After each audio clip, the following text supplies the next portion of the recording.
na mbele yangu hapa tuna mgeni au partner wenzetu ambaye ni kampuni ya SEL. Hii ni kampuni mpya ambayo imekuja kuleta mapinduzi makubwa hasa kwenye sekta ya vinywaji.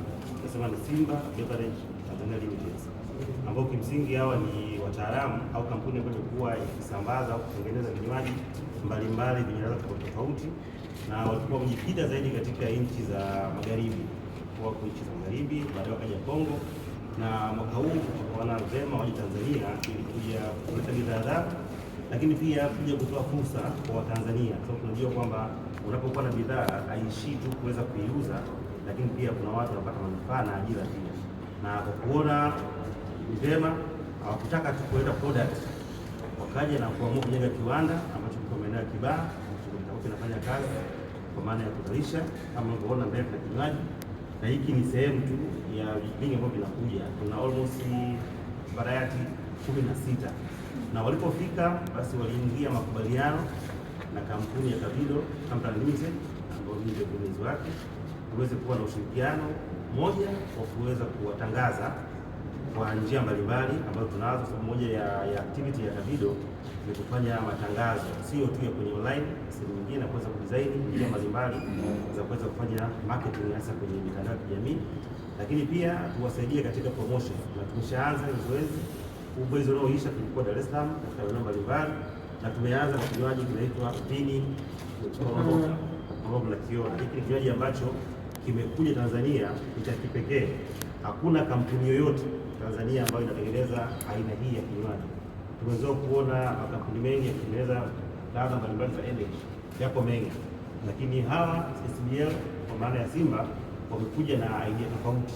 Idea ya kwanza ni kuchanganya vitu vya asili kwa maana kama asali, lakini pia kuna pilipili manga na tangawizi ambazo tunaweza ndani yake ili kuweza kuongeza flavor, lakini pia kuweza kuboresha afya ya watumiaji. Kwa hiyo tukaona tumia nafasi hii tutaenda nyinyi waandishi kuja kuwatambulisha rasmi kwamba hiki ni kinywaji kipya ambacho kitaanza kwenda sokoni na kishaanza kwenda, lakini pia pamoja na wao tuko katika video na kushirikiana nyinyi waandishi ili muweze kutupatia support mbalimbali, na tuna project nyingi, moja hapo ikiwa ni kutaka kushirikisha vyombo vya habari mbalimbali online na TV na radio ili kuweza kuona namna ya kufanya nao kazi, kwa sababu hatuwezi tukaenda peke yetu kama Kavido au kama Simba pasipo kushirikisha vile vingine. Tunajua mna mchango mkubwa sana katika kuhakikisha kwamba mambo yanakwenda na watu wengi wanaweza kuhabarika na kuweza kujua ni nini ambacho tunakifanya. Kwa hiyo utakuwa ni mwanzo, na baada ya hapo tutafungua milango kwa kuweza kukutana nyinyi kupitia ofisi zenu au waajiri wenu ili kuweza kuona mambo tutakafanya ili kuweza kupushi cha Simba ambacho ni Vini Korobloka. Kwa hiyo huu ndio ulikuwa ujio wetu leo hii hapa, kwa tuwaite ili kuja kuwapatia haya na waweze kuwapatia Watanzania kwamba ni kitu kipya ambacho kitakwenda kuanza kwa kasi kubwa. Tunaanza Dar es Salaam, tutakachofuata tutakwenda Dodoma, tutakwenda Mwanza na mikoa mingine yote, kuhakikisha kwamba mikoa yote Tanzania bara inakwenda kufikiwa pamoja na wilaya zake. Kwa hiyo wananchi wa mikoani waweze kujiandaa na ujio wa kijiji hiki ambacho ni pendwa kwa ambao wamekitumia waweze kukiona, na kinapatikana kwa bei rafiki na rahisi, ili kuhakikisha kwamba kila Mtanzania anapata nafasi ya kutumia na kuweza kuonja raha, lakini pia kuweza kutibu changamoto ambazo tumekuwa nazo hasa swala zima la kuongeza nguvu na uwiano wa kazi katika maisha ya binadamu. Nawashukuru sana, kama kuna swali karibuni.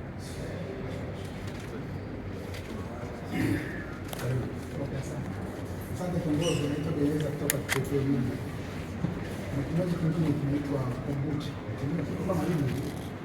Hata kingine na wao na mtu. Nafikiri sisi tumekuja na design mpya. Issue sio kwa muonekano. Issue labda kwenye packaging, sisi tumekuja kwenye ingredients. Sisi tunachofanya hatutumii kemikali mbalimbali, tunatumia vitu vya asili. Lakini pia tumeongeza kinywaji ndani yake na alcohol. Ni moja ya energy ya kijai na ina alcohol. Kwa hiyo tunaomba kuchanganya. Kwa hiyo tunagundua kwamba watu wengi wanatumia zile energy za kawaida wanachanganya na pombe ili kuweza kujiboost. Kwa hiyo tukaamua kutoke tu inywaji. Kwa hapo unapata energy lakini pia unapata alcohol ambayo unaweza kutumia. Kwa hiyo tumoja tofauti, hakuna vitu kama hivi Tanzania. Ndio cha kwanza. Sasa hapa kwenye energy pamoja na alcohol. Kwa hiyo inaitwa HBTV. Nitaka niulize, hii ni energy ama ni alcohol? au ni energy yenye alcohol kiasi gani? Ndio inaitwa mvinyo, maanake tumechanganya energy unapata, lakini pia ina alcohol ya 12 ya hapo 12 kwa ndani yake, lakini pia ni energy. Kwa hiyo unapiga vyote viwili, unapata nguvu, haupati mning'inio, lakini pia hata kwa shughuli nyingine zile unaweza kuimarika. Nafikiri umenielewa. Karibu. Ndio sisi dukani itapatikana kwa shilingi. Hapo sasa hivi tulikuwa tunafanya promotion ambayo tumeanza kama kuzungumza, tulikuwa tuna siku 26 katika maeneo ya mkoa wa Dar es Salaam. Bei ya promotion inauzwa kwa katoni moja ambazo zinakaa 12, tunauza kwa shilingi 16, ambao wale wauzaji walikuwa wanauza kwa shilingi 1900 mpaka shilingi 2000. Lakini katika bei ya kawaida ambao watakuwa wananunua chini ya katoni 10 na kuendelea watapata kwa bei ya katoni moja 18. Itakuwa ni bei ya rejareja. Upatikanaji wake zinapatikana vipi? Upatikanaji tumefungua baadhi ya maeneo, tumeweza kuwasiliana na wauzaji wa jumla katika maeneo yote ya jiji la Dar es Salaam. Ukienda Manzese, Hospitali, ukienda Mbezi Mwisho, ukienda Tegeta, ukienda maeneo ya Mbagala. Kwa hiyo tumejaribu kusambaza kwa wale wauzaji wa jumla. Kwa sasa hizi tumeweza kukava eneo kubwa la mkoa wa Dar es Salaam. Pia tunatoa nafasi au fursa kwa watu mbalimbali ambao wanauza kwa jumla, wanaweza kuwasiliana na sisi ili kuweza kuwapatia, kwa sababu tunaweza kufanya nao biashara. Kwa hiyo sisi tuko katika hatua ya kuendelea kujitanua. Kwa hiyo kwa Dar es Salaam sasa tumekava, lakini mikoani tunaendelea kuendelea. Tulikuwa tuna promotion maeneo ya mkoa wa Tabora, tutafanya kidogo na Mwanza kidogo, lakini baadaye tutafanya mikoa yote ya Tanzania bara. Kumekuwa na baadhi ya makampuni, umezungumzia hiyo ni energy, lakini ndani yake kuna alcohol. Sasa kuna zile slogan drink responsible, haiuzwi kwa wenye umri chini ya miaka 18. Nyinyi mnasimama wapi katika hizo slogan? Yes.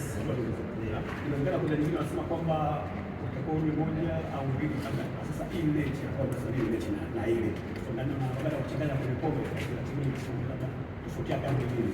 Gari inapeleka tofauti kwa vile nyingine energy nyingine ambazo na kwa moja kabla ya kwenda kulala saa wingi. Sawa, kinywa kwa siku sio zaidi ya 2. Lakini swala la kwanza ambayo ameanza kuongea brother, lakini kila kitu kipo kwenye product yetu, kuelezea kwa sababu ni product ambayo imekidhi vigezo vya TBS, sababu huwezi ukaona product ambayo imekidhi vigezo vya TBS.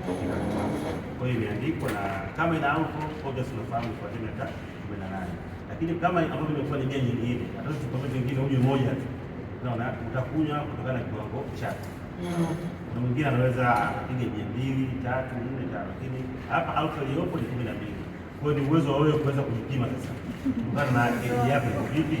Ukiwa moja chali basi, ukiwa tatu wewe wewe imekidhi vigezo vyote. Kwa hiyo inakupatia nguvu, lakini pia inakupatia uwezo wa kuweza kupata flavor, lakini alcohol ambayo iko ndani yake. Yes. Asante sana.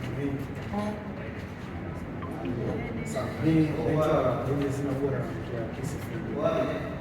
Tunafahamu shindano ni kubwa sana sokoni hizi kwanza mjipangaji kuhusiana na mashindano na wenzenu, lakini pia ipi tutamfanya mtumiaji mtambue hii bidhaa inatangazwa ndio yenyewe, sababu tunafahamu dunia zetu.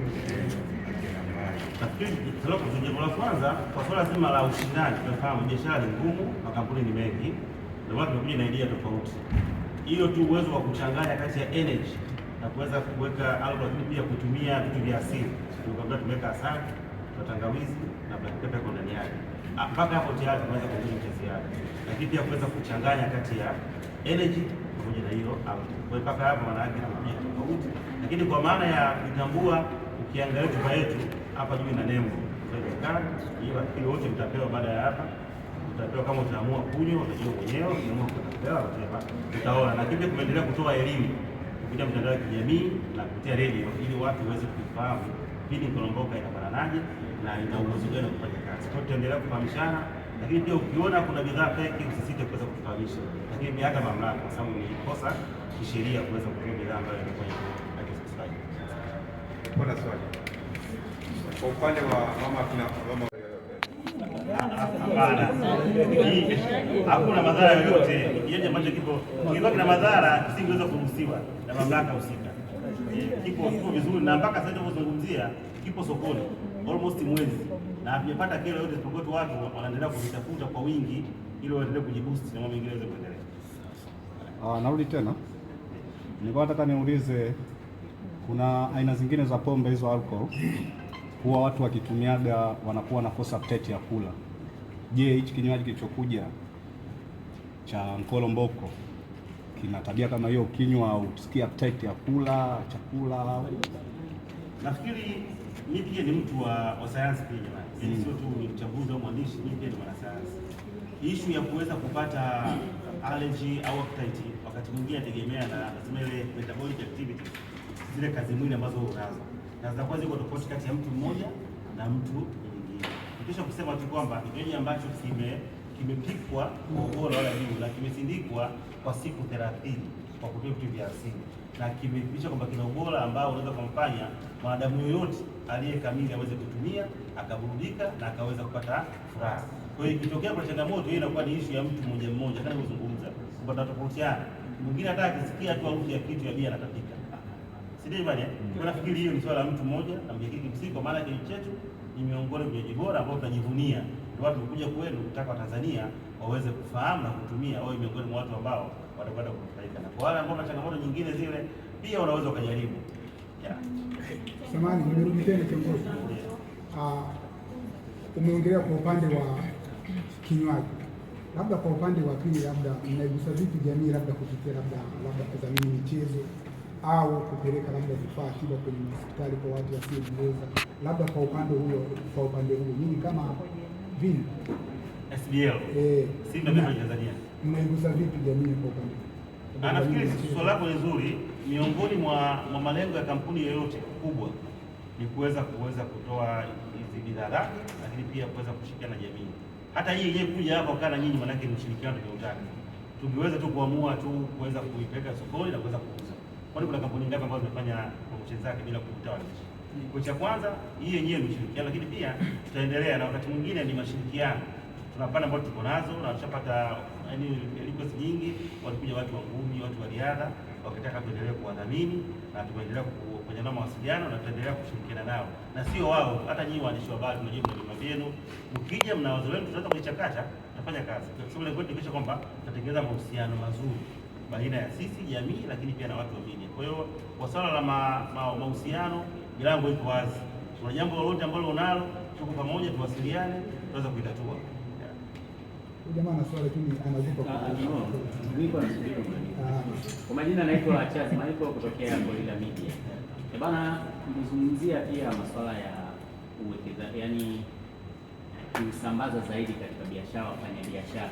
Uchumi wa Tanzania ukitazama kwa wafanya biashara, wengi watatamani kuwa na bidhaa kama hii.